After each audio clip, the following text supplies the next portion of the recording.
Imagine moving slower than the hands of a clock. Imagine that breathing too loud means you never go home. You are lying in an open field in Vietnam. 1,500 yards of grass separate you from your target. To cross it, you cannot walk, you cannot run. You have to crawl, inch by inch. If you stand up, you are spotted. If you sleep, you are captured.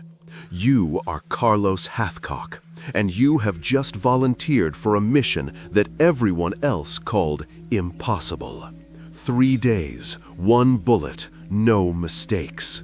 The year is 1967.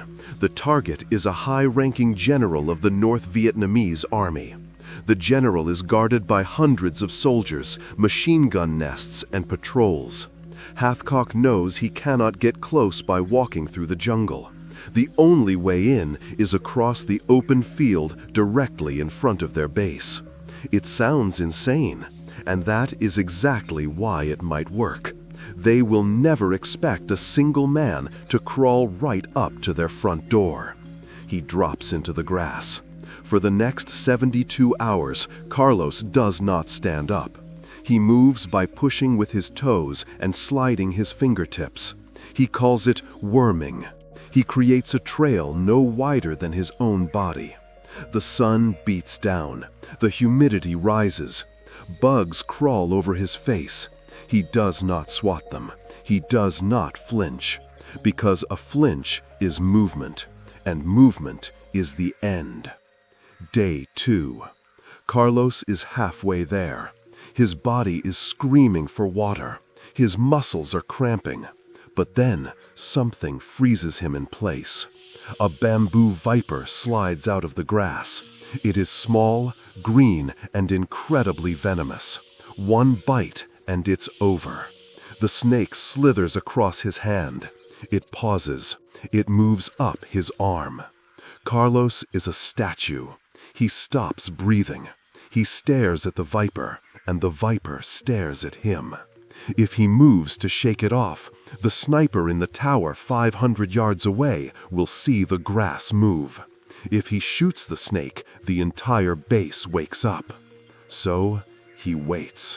For 10 minutes, the viper rests on his shoulder. Then it slides away into the grass. Carlos exhales. He pushes forward. Another inch. Day 3. Morning. He is finally in position. He is 700 yards from the enemy headquarters. He can hear their voices.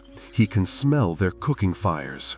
He is so close that an enemy patrol actually walks past him. One soldier's boot lands inches from Carlos's head.